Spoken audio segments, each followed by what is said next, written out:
Olá, muito boa noite a todos. Nós estamos aqui nesse dia de festa, celebrando os 45 anos do Centro Cultural Brasil-México. É uma alegria muito grande para nós poder fazer essas sessões com os nossos ex-alunos e com os nossos amigos. Nós quisemos esse ano fazer uma celebração que era assim de muitas vezes, porque nós queríamos incluir muita gente. Então, nós estamos muito felizes com vocês terem aceitado o convite. Muito obrigado, Laura, Alma e Fernanda. Fernanda. Desculpe, Fernanda, desculpe. Laura, Alma e Fernanda, que aceitaram tão amavelmente estar conosco nesse dia de festa. Então, eu vou apresentar-lhes a nossa mediadora, que é a doutora Alma Miranda. Doutora Alma Miranda é doutora em literatura hispânicas pelo Colégio de México e mestre em letras espanholas pela UNAM. Ela é professora da licenciatura de Letras da UNAM, de Letras Portuguesas da UNAM, já foi professora do Instituto Tecnológico de Monterrey, já foi professora de Língua e Cultura na Universidade James Madison, né, nos Estados Unidos, e ela foi, olha só que legal, em 1998, aluna do Centro Cultural Brasil-México, não é? Muito bem. Então, Alma querida, a palavra é sua, muito obrigada por estar conosco. Obrigada eu. Olá, olá. Boa tarde, boa noite, já nem sei que hora é, que horas são. Boa tarde, estou muito contente, porque eu fui aluna do SEBI há muito tempo. Não era o Centro Cultural Brasil-México, era o Centro de Estudos Brasileiros. E então eu queria falar só algumas coisinhas antes de apresentar as nossas convidadas. Parabéns, em primeiro lugar, ao Centro Cultural Brasil-México pelos 45 anos, não é? E eu queria eu queria falar estas palavras. Há pessoas que estudam português porque gostam da música, e que é uma música extraordinária, a música brasileira em geral, não é? Há pessoas que estudam português por causa dos negócios, da economia. Está muito bem também. E há pessoas que estudam português porque querem ler literatura, e eu faço parte desse grupo de pessoas que querem ler literatura em língua portuguesa. E então aconteceu que na licenciatura, na UNAM, tivemos um professor brasileiro, e com ele conhecemos autores como Graciliano Ramos, os modernistas, Clarice Lispector.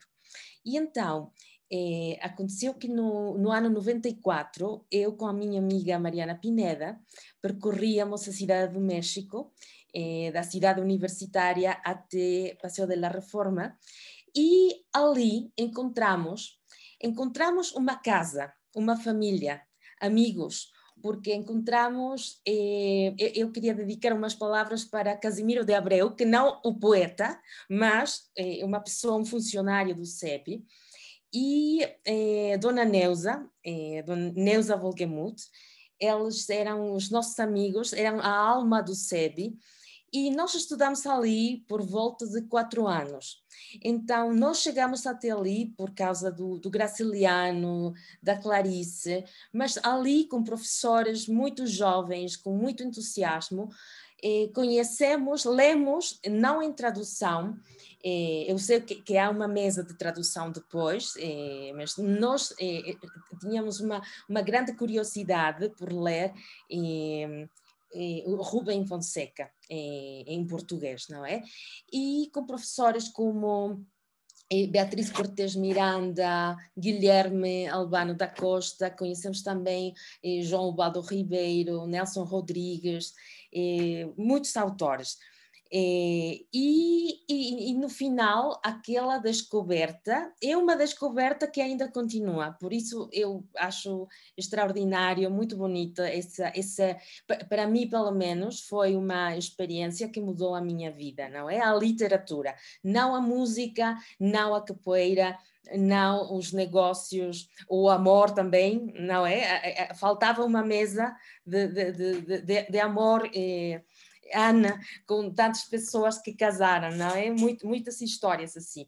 Mas a nossa é também uma história de amor, uma história do amor pelas letras, pela literatura, e estou certa que as nossas convidadas também percorreram um caminho de muitas emoções, e então bem-vindas Fernanda, Laura, e queria apresentar em primeiro lugar a Fernanda Abeleira. Ela é graduada em Literatura da América Latina pela Universidade Ibero-Americana, estudou um mestrado em arte na Universidade de Rhode Island, nos Estados Unidos. Gosta de escrever. Seu livro O Epitáfio Era um Dia foi publicado em 2003.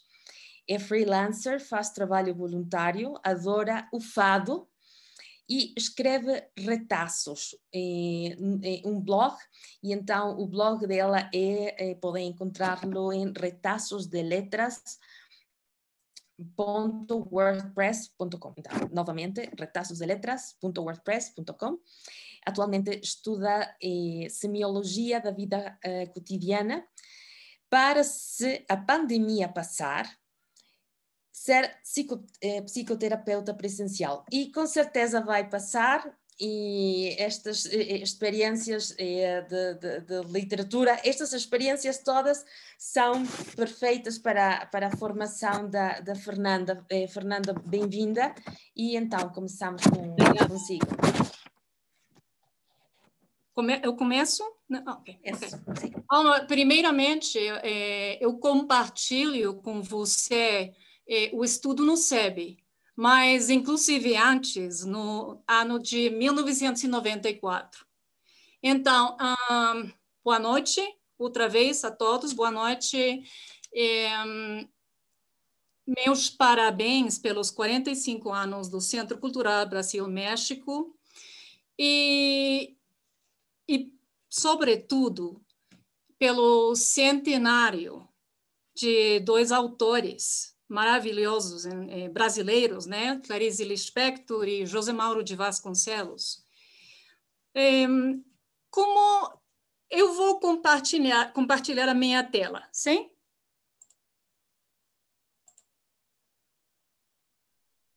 Desculpa, Fernanda, é verdade, eu esqueci totalmente, o título da fala da Fernanda é José Mauro, Zezé e um alter ego. Desculpe. Não acontece, tudo bem, tudo bem. Vocês podem ver? Sim? Aí. Bom, como chegaram à minha vida o José Mauro e o Zezé? E por que falo de duas pessoas, de chegaram, né?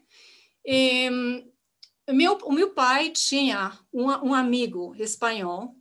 Esse amigo era sacerdote católico, e era o padre Jorge Sanz Vila. E esse amigo Jorge Sanz Vila trouxe esse livro para o meu pai, somente que eu conheci como Mi Planta de Naranja Lima, meu pé de laranja lima, né? E essa leitura, esse escritor, esse autor, foi muito significativo para mim, não só pelo menino, pela criança, por tudo que ele vive, né? Senão o mesmo José Mauro, porque estamos falando de uma obra autobiográfica, sim? Onde provavelmente possamos dizer que José Mauro é Zezé e Zezé é José Mauro. Então, por exemplo, eu gostei muito de... José Mauro foi uma pessoa que fez muita coisa na sua vida. Então, estou falando de que estudou medicina no Natal, mas ele não terminou.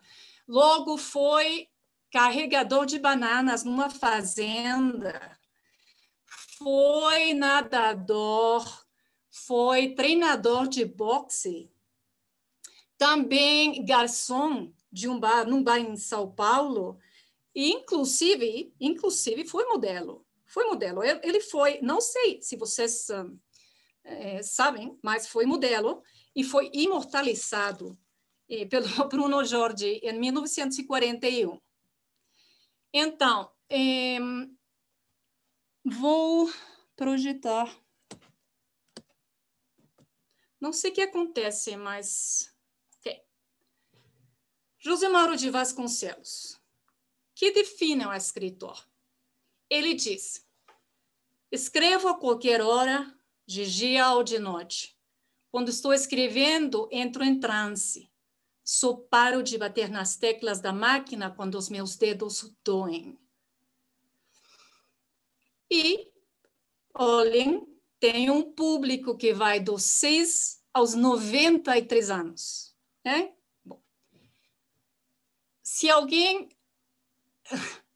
tivesse me perguntado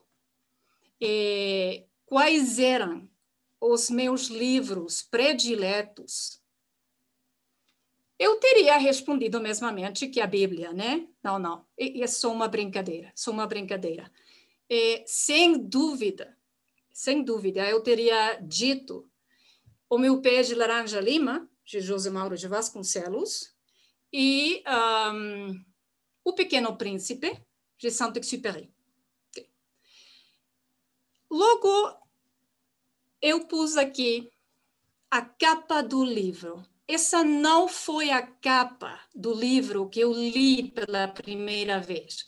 Eu tinha lido esse livro, não sei, talvez 5, 6 vezes, e sempre acontece a mesma coisa. A emoção, inclusive o choro, as lágrimas de um menino que fugia da sua realidade e o seu confidente era precisamente Minguinho, que quando Cecê queria ele mais, o chamava de Chururuca e compartilha muita coisa com ele, começando por as aventuras como cavalgadas e as aventuras com Fred Thompson, Tom Mix, Richard Talmadge. E, além disso, imaginem, ele era uma criança de só 5 anos. Só 5 anos. Filho, eu já disse que é autobiográfico, filho do português e de Índia Pinagé. Nasceu num bairro do Rio, em Bangu, e tinha um mundo muito rico. Se falamos da fantasia, da imaginação e dos sonhos. Esse era o Cesé. E essa pessoa também era José Mauro de Vasconcelos. Um homem que também foi jornalista, foi ator de cinema e de TV, foi guionista. Ele fez muita coisa na sua vida. Então, eu quero apresentar algumas frases de Cecé. Acho que não todos os presentes aqui tinham lido O Meu Pé de Laranja Lima, mas Cesé, sim, é um menino cheio de imaginação, de sonhos.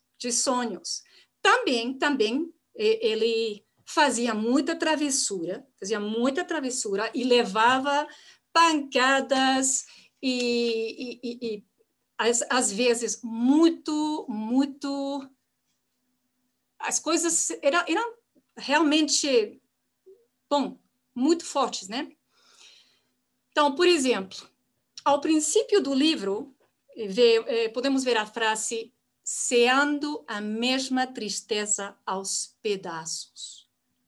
Bom, se eu penso que uma criança dizendo isso, uma criança que espera Ele tem um pai que não trabalha, porque não tem trabalho, sim? Mas e uma criança de 5 anos que espera um presente no Natal, e claro, o presente não tem presente. Então, por exemplo, a segunda frase, ele partia do mundo dos meus sonhos para o mundo da minha realidade e dor. O que aconteceu nesse livro? Nesse livro, CC, que gostava de fazer a travessura, fazia morcego nos carros, e ele faz isso com o carro de um português chamado de Manuel Valadares, que logo vai ser chamado de Portuga, e vai ser o seu melhor amigo, quase que um pai para Zezé, quase que um pai. Que acontece que um dia ele está na escola e alguém entra na aula e diz para ele escuta que alguém disse o Mangaratiba. O Mangaratiba é um trem, era um trem, sim? O Mangaratiba, que aconteceu?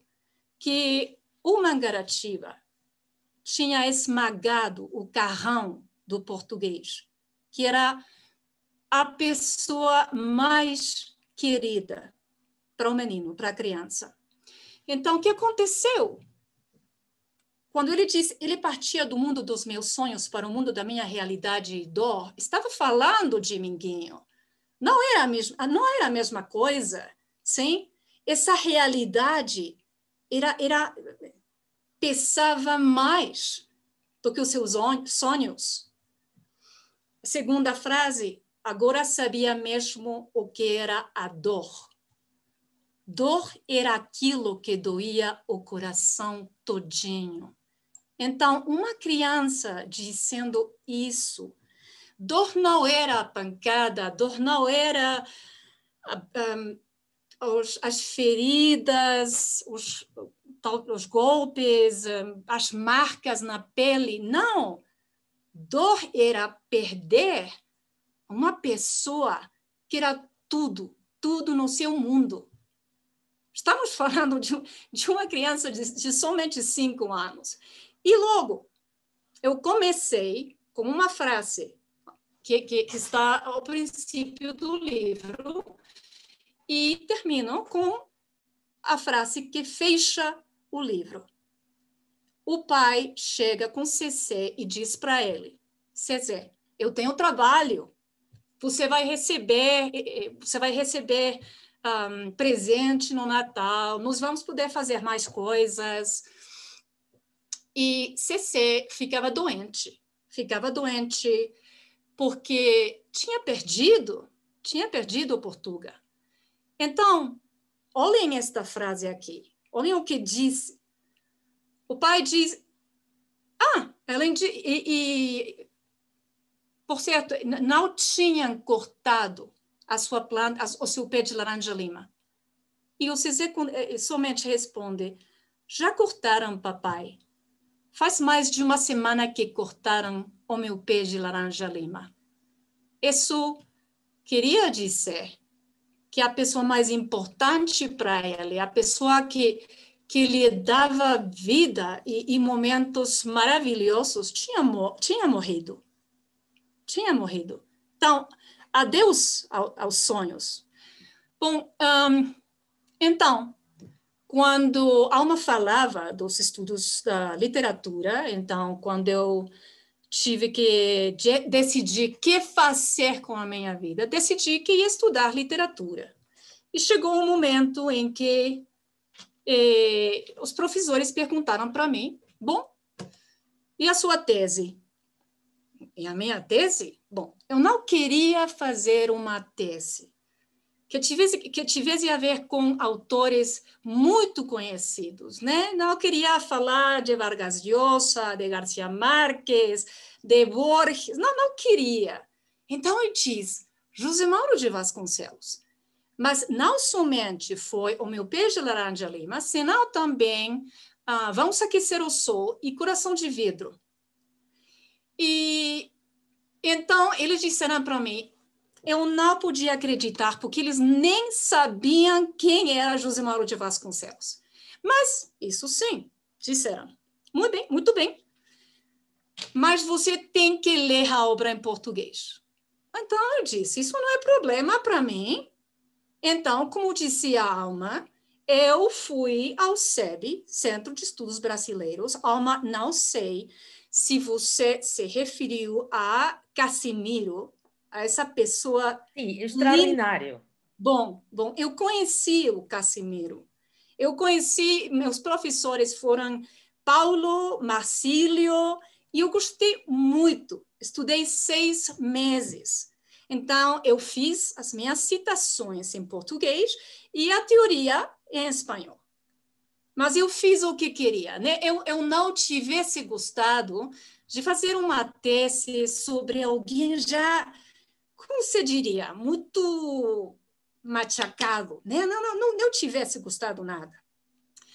E o que eu posso dizer agora é que levou tempo fazê-la. E levou tempo fazê-la porque esse livro aí tinha muito significado para mim e muita bagagem emocional. Muita bagagem emocional. Eu sempre me identifiquei com essa leitura, com esse autor, com esse menino, com essa criança e com esse mundo. Então, levou tempo fazer a minha tese, mas eu fiz. Eu posso dizer que tenho bacharel em literatura. Bom, por exemplo, aqui eu somente quis mostrar o moinho inglês, que é parte do livro. O moinho inglês era a fábrica onde a mãe trabalhava. Por exemplo, quando eu falo que a obra é autobiográfica, também me refiro aos seus irmãos preferidos, prediletos, eram o rei Luís, que era o rei Luís, e Godoy, Glória. E olhem o que aconteceu com eles. Ele mesmo diz, eles renunciaram a viver. Então, o rei Luís morreu quando tinha 20 anos e a Glória morreu quando tinha 24 anos, porque acreditava que viver não valia a pena mesmo, não? Então, essa fábrica foi parte de sua vida como criança. E quando eu disse que, inclusive, o José Mauro foi modelo na Escola Nacional de Belas Artes do Rio de Janeiro, olhem aqui o José Mauro, sim, esculpido por Bruno Jorge em 1941, então imortalizado. Outra coisa que eu não mencionei e que eu gosto tanto dele porque fez tanta coisa, e ele também trabalhou com os irmãos Vilas Boas pelos direitos dos índios na região do Araguaia. Inclusive, foi uma espécie de médico, porque, ao final, ele tinha estudado 2 anos de medicina. Então, esse é aqui o José Mauro de Vasconcelos. E aqui, o Mangaratiba. O Mangaratiba era esse trem que acabou com a vida de Portugal e que, ao mesmo tempo, acabou com esse mundo de sonhos e de fantasia desse menino, que, se nós vemos agora, sim, José Mauro de Vasconcelos tentou fazer a mesma coisa com as criancinhas. Bom, eu sempre tinha pensado que não tem idade para fazer amizade com uma pessoa. Então, não sei, Alma, como vai o tempo, mas... Faltam 4 minutos, Fernanda. 4 minutos. Bom, para mim, como eu estava dizendo, com o título que eu pus, José Mauro Cezé, um alter ego. Esse alter ego sou eu mesma. foi uma obra que realmente deu direitinho no meu coração. Direitinho no meu coração. E eu sempre que leio, eu já disse, é muita emoção. Então, José Mauro, definitivamente, esse menino retratado no livro, foi o seu livro de maior sucesso, sim, publicado em 1968, em muitas línguas e em vários países, né? Inclusive, quando falam de José Mauro de Vasconcelos, também se referem a Érico Veríssimo, né? E bom, eu fiquei muito contente de poder fazer a minha tese sobre um escritor que ninguém conhecia mesmo. E tenho que agradecer a minha irmã Paula, que está aqui, que foi a pessoa que me ajudou com a minha tela, com a minha apresentação. Então, bom, Alma, acho que é tudo, acho que é isso. Muito bem. E é tudo. Muito bem, Fernanda, muito obrigada. E a tua apresentação é uma confirmação de uma não uma notícia, mas penso que teríamos de refletir muito sobre o papel da emoção na aproximação de uma cultura, de uma língua, não é? Porque no nosso caso também está cá a minha amiga Mariana, que é aquela amiga de quem falei no início, e ela também está a lembrar do Marcílio, Dona Neuza, Casimiro, de todas as pessoas. Então é um mundo, nem é só muito intelectual, racional, frio, é também essa parte muito próxima, muito aconchegante, vamos dizer. Estava a pensar agora, quando falaste sobre outros títulos deste autor, e também estava a pensar, agora, por exemplo, tu e as outras pessoas devem saber que a literatura, houve algumas aulas, alguma vez algum seminário de literatura infantil na licenciatura de letras portuguesas, não é? E há pessoas que estudam, que fazem agora tese de tradução sobre autores que escrevem para pessoas.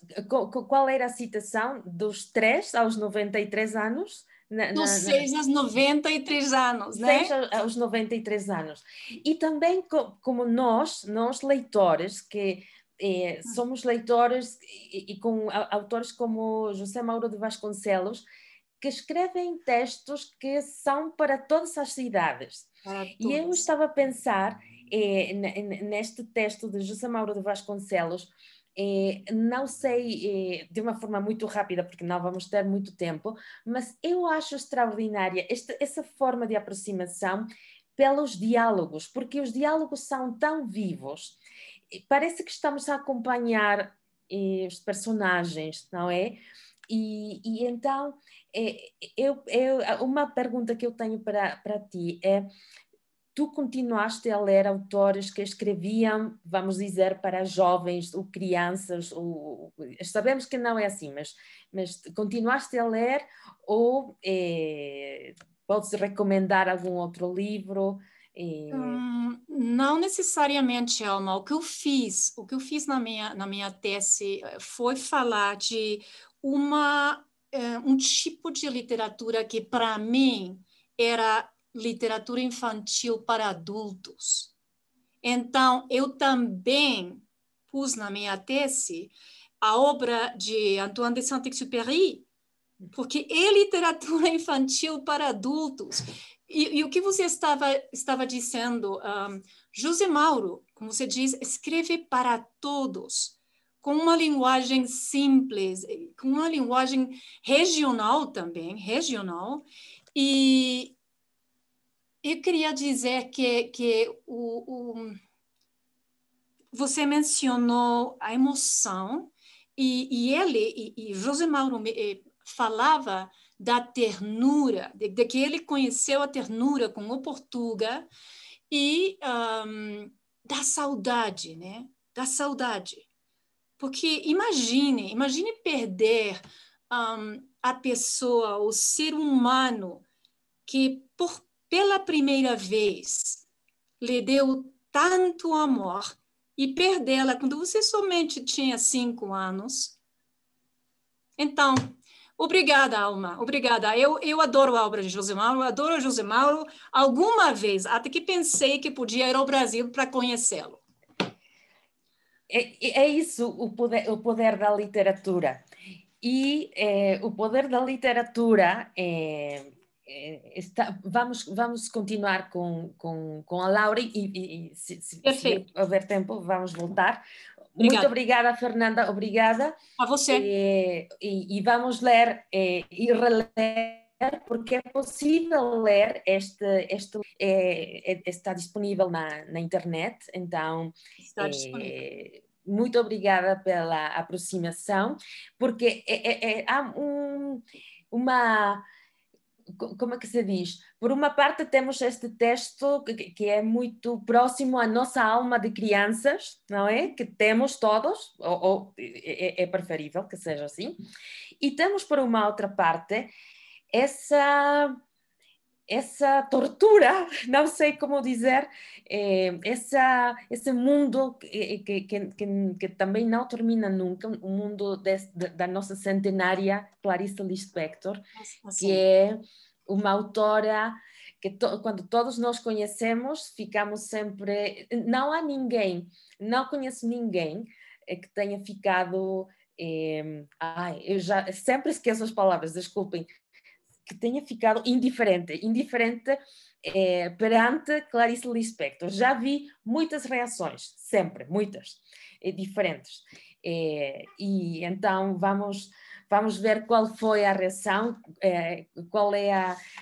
quais são as palavras, as ideias, as emoções, ou daquilo que vai falar Laura Martínez Águila, que é graduada em mestre em comunicação pela Faculdade de Ciências Políticas e Sociais da UNAM, Premio Nacional de Trabajos Recepcionales CONEIC y Premio Especial del Sistema Público de Radiodifusión Mexicana em 2016.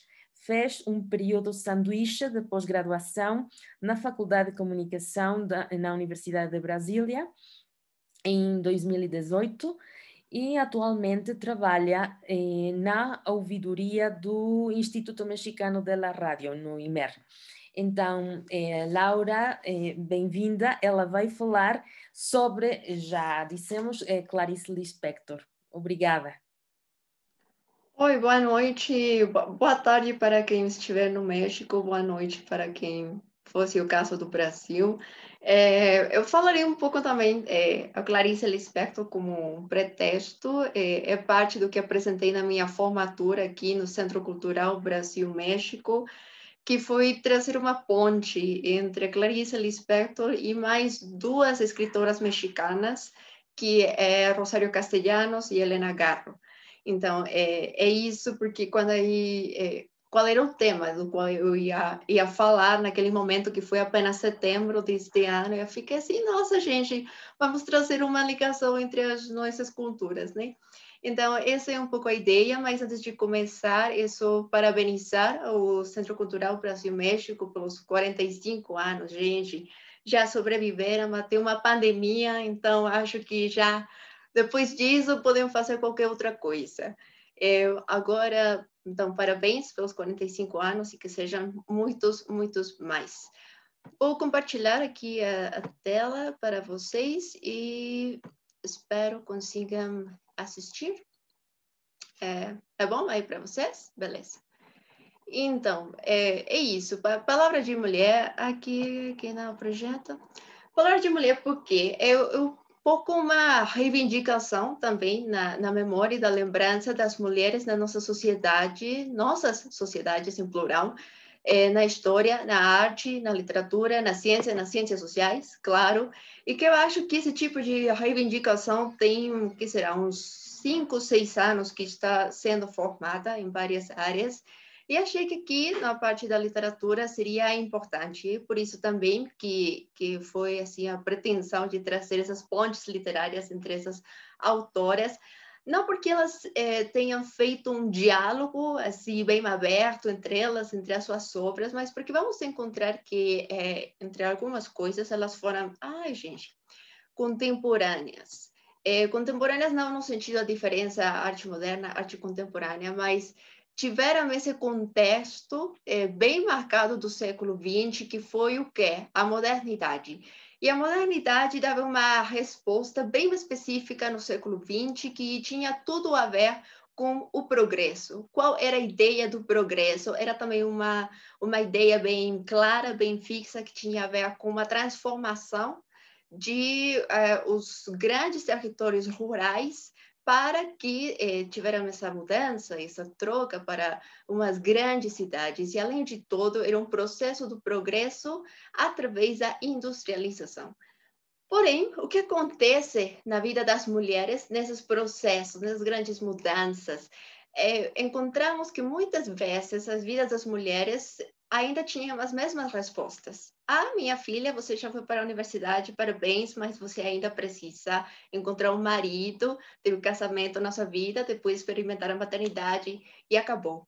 Então, no meio dessa grande narrativa que foi a modernidade, que trouxe muitas outras contradições que podemos assistir aqui na Cidade do México, por exemplo, a criação daquelas partes marginais da cidade que são consideradas até fora da cidade, mesmo até a construção de Brasília, que é uma parte dessa resposta da modernidade, onde as diferenças das classes sociais não teriam mais lugar. Porém, as contradições das dinâmicas, da prática, continuam ali. E a vida das mulheres não ficou fora dessas contradições. Então, em cada uma delas, vamos encontrar como é que esse olhar e esses sentimentos das mulheres estão retratados nas novelas, em cada uma delas. Então, essa é um pouco assim, como é que poderia se reconhecer em cada uma delas? E a Clarice Lispector, claro, ela foi o pretexto. Por quê? Porque são 100 anos dela, gente,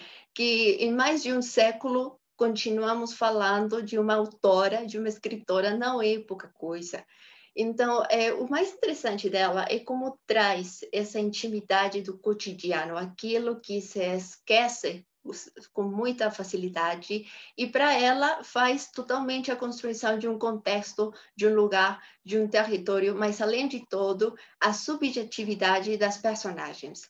A Helena Garro, que ela também faz como parte desta, sei lá, as mudanças na literatura daquele momento, uma mistura entre aquilo que é a memória das personagens, o que as personagens estão lembrando, fica naquele mundo interno, mas também que forma parte da história, daquela parte da narrativa que as leitoras e os leitores estão se encontrando. E, finalmente, com Rosário Castellanos, trazendo de novo um pouco, agora vou falar um pouco mais, mas aquelas tensões entre a cidade e a ruralidade, nem apenas porque eu dizia da construção da promessa inconclusa da modernidade, mas também porque essas tensões entre os povoados e as grandes urbes, que até agora não encontraram essas ligações, também podemos refletir nelas a partir das desigualdades pelo gênero, entre homens e mulheres. Então, o que acontece com Clarice Lispector? Por que falar dela? O que poderíamos refletir, especialmente uma mexicana formada em comunicação, que tem a dizer de uma escritora e da literatura brasileira? Eu achei nela que pode ser uma voz entre dois mundos. Claro, por aquela parte biográfica da imigração e que há tem uma tragédia que para migrar seja preciso salvar a vida, que esse seja o sentido de mudar de um país. mas também por aquilo que eu falava, a intimidade do cotidiano. Como é que a Clarice Lispector, através de uma terceira e uma primeira voz? Por que terceira e primeira voz? A terceira voz, que é a narradora, que está criando todo esse contexto, que fala dessa territorialidade onde estão os personagens, mas também que deixa ver a voz própria das personagens quando tem os seus próprios diálogos. Então, é trazer no meio desse ir, desse vir, esse mundo interior das personagens, especificamente das personagens mulheres. Por que que isso é importante? Quando nós pensamos na literatura latino-americana, agora que a Fernanda falava dos grandes escritores, Mário Vargas Llosa, Julio Cortázar, o que nós encontramos neles quando retratam as mulheres, as personagens mulheres? Poucas vezes encontramos verdadeiramente aquele olhar interno dessa personagem. São personagens vistas desde o olhar dos homens e que, além de tudo, são construídas, assim, como as mulheres sensuais, porém que, ao mesmo tempo, tem esse comportamento de uma menina, de uma mulher quase que imadura, que nunca, ou quase nunca, está ao mesmo nível intelectual do personagem do homem. Aqui, como a Clarice Lispector, o que nós encontramos são essas personagens que, claro, com certeza têm as suas próprias limitações, que têm as suas próprias contradições, que são personagens complexas, porém, tem a sua própria subjetividade mostrada e elas ficam fixas naqueles objetos cotidianos que trazem toda uma imaginação e que às vezes quando a própria palavra das personagens não é suficiente e quando a palavra da narradora completa toda essa fotografia, vamos dizer, para as leitoras e os leitores.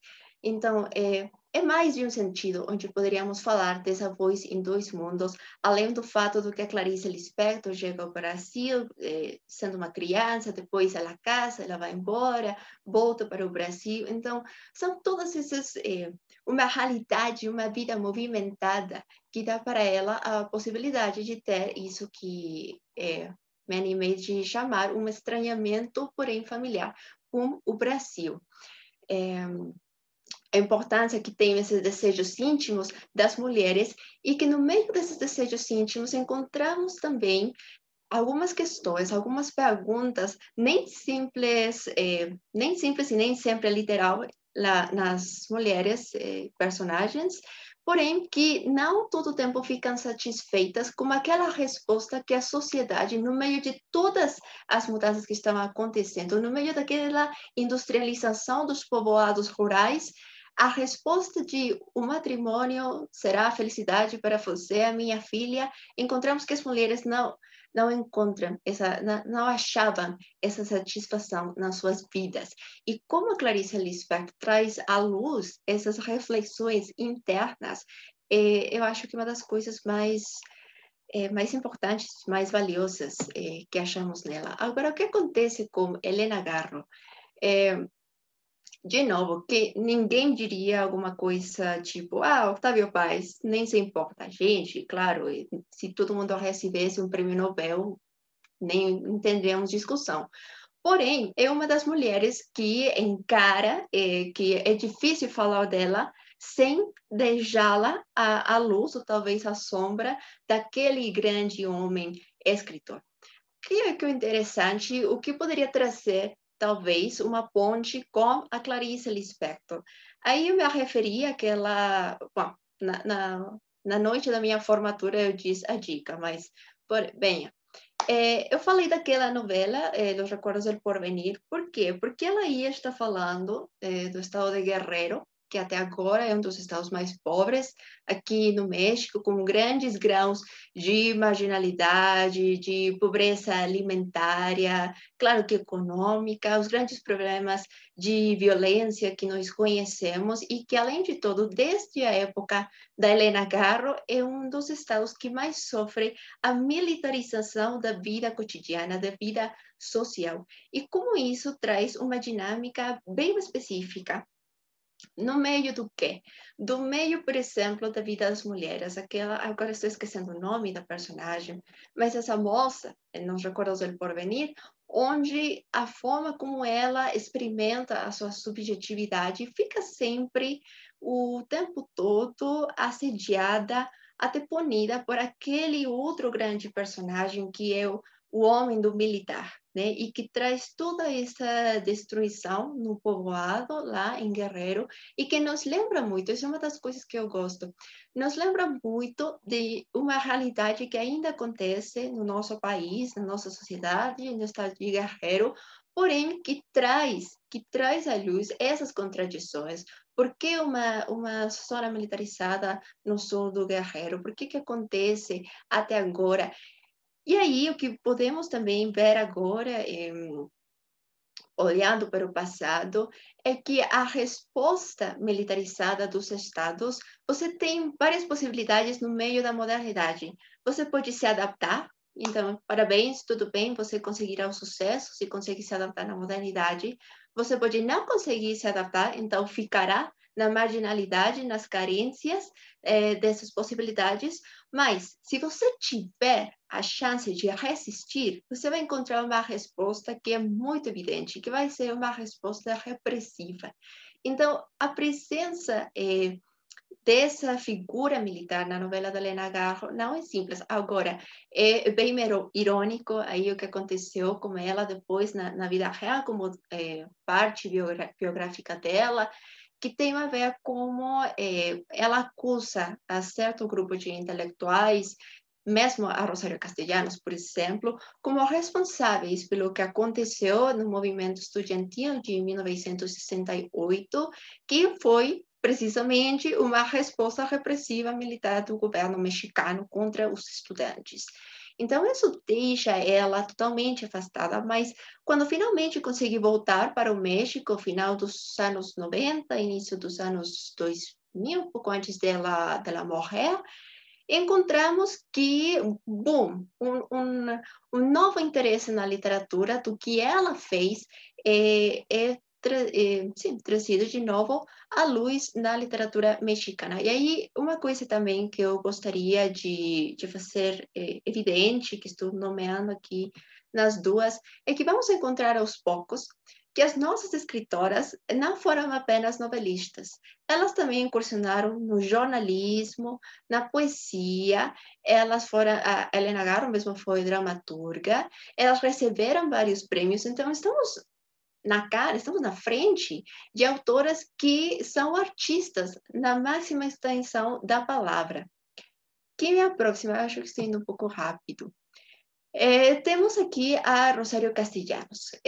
Eu tive a ousadia de chamar a poetisa feminista, por quê?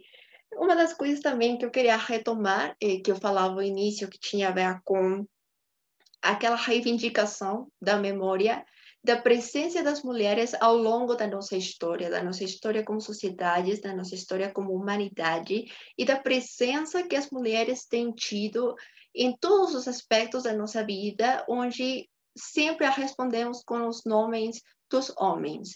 Já colocávamos exemplos dos autores latino-americanos, mesmo do caso do Octavio Paz.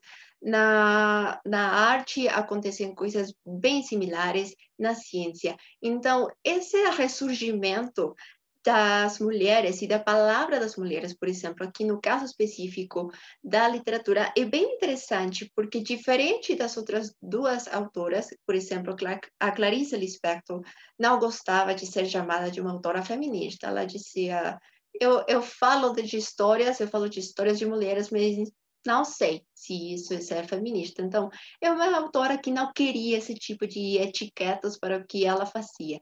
Se o caso da Helena Garro, por exemplo, ela rejeitou aquele nome do realismo mágico para a sua própria literatura, e depois temos que, bom, foi Gabriel Garcia Marques que disse, claro, eu sou o pai do realismo mágico. Tudo bem, parabéns, Gabriel Garcia Marques.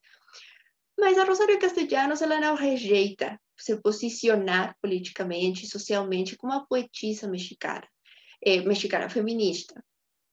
Por conta do quê? O contexto dela é bem específico. Ela é uma mulher que vem de Chiapas, outro dos estados bem pobres no contexto mexicano. Por exemplo, agora, para refletir no momento da pandemia, a gente agora sabe que em Chiapas apenas o 16% da população tem garantido o acesso à internet.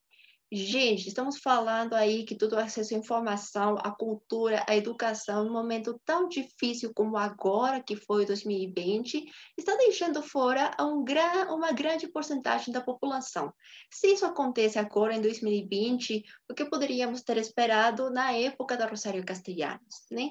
Então, é uma mulher que traz aquilo que nós chamamos da interseccionalidade, que é pensar não apenas nas mulheres, é pensar também nas mulheres indígenas que não falam espanhol e que se encaram a uma realidade que é conservadora, que é machista, que é religiosa, que é racista, preconceituosa, classista. Tudo isso faz parte do posicionamento, eu chamaria político, na obra da Rosário Castellanos.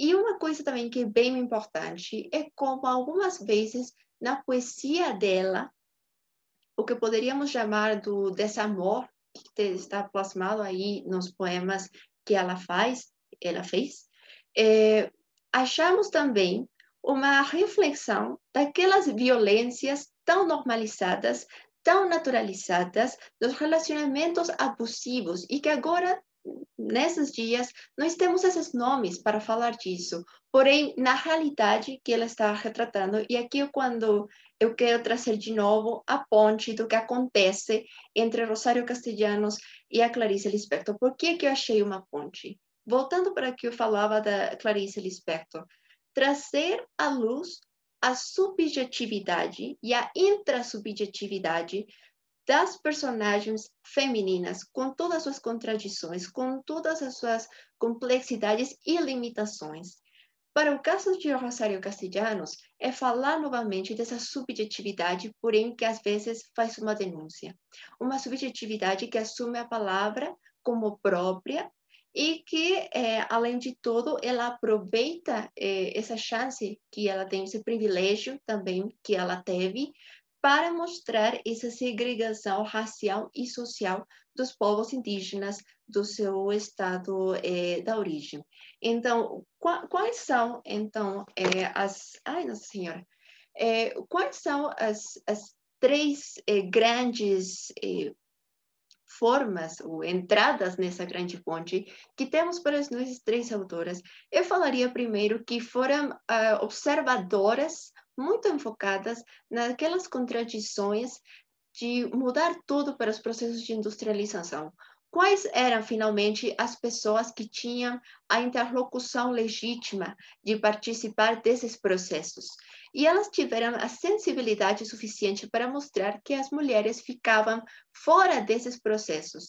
Mesmo assim, as mulheres, as suas vidas, as suas subjetividades também estavam e foram atravessadas por esses processos de mudanças na modernidade. Então, aí o que temos é uma realidade pulsante. São mulheres que, dentro dessas dinâmicas patriarcais, machistas, conservadoras, tentaram deixá-las fora, porém, em alguns casos, elas aceitavam no meio dessas contradições, se encaravam tendo essas perguntas, essas insatisfações internamente, ou às vezes as resistiam, as respondiam.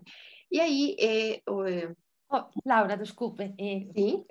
vai ter só uns segundos para fechar, porque estamos... Que bom que me fala, eu achava que estava faltando de tempo. Então, eu vou fechar brevemente só para dizer que entre elas três temos três grandes observadoras das grandes mudanças e contradições do século XX. E obrigada pelo tempo para compartilhar com vocês. Obrigada, muito obrigada, Laura. Bom, muitas observações, todas elas muito pertinentes. E muito obrigada, Laura, por este diálogo, porque é um diálogo que estabelece, é por isso que a importância, não é, do conhecimento de um mundo, um horizonte muito mais largo, neste caso, autoras mexicanas e uma autora brasileira, e queria abrir o microfone para o público. Não sei se alguém tem algum comentário, alguma pergunta. Temos muito pouco tempo e não sei. Alguém? Alma, eu quero dizer que eu gosto muito do seu português de Portugal. O meu português não é de De Portugal. onde é? É uma coisa, é portunhol com... Uma mistura. Uma mistura é uma coisa que eu falava como gaúcha e depois fui para Portugal e ficou assim. Gosto muito. Então, mas é um grande problema para mim. Agora isso não. Está bem, muito obrigada. Obrigada, Fernanda. Temos alguma pergunta, algum comentário? Temos cá pessoas que conhecemos, temos alunas da nossa licenciatura. Estou muito contente porque temos a possibilidade agora, com a aproximação que a Laura fez, de ver uma outra forma de estudar a literatura, não é? A partir que não é muito diferente da forma como agora na faculdade, vamos dizer, a importância dos feminismos, a importância de uma consciência, vamos dizer, social importante, tem vindo a renovar a forma como estudamos a literatura.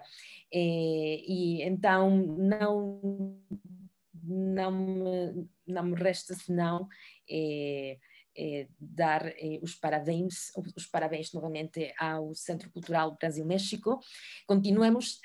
Vamos continuar a ler literatura, temos de continuar a ler autoras. Há muitas autoras brasileiras que são muito importantes, que estão agora, não sei, Conceição Evaristo, a releitura da Carolina Maria de Jesus, agora entre as jovens, esta poeta Angélica Freitas, e muitos autores, como sempre.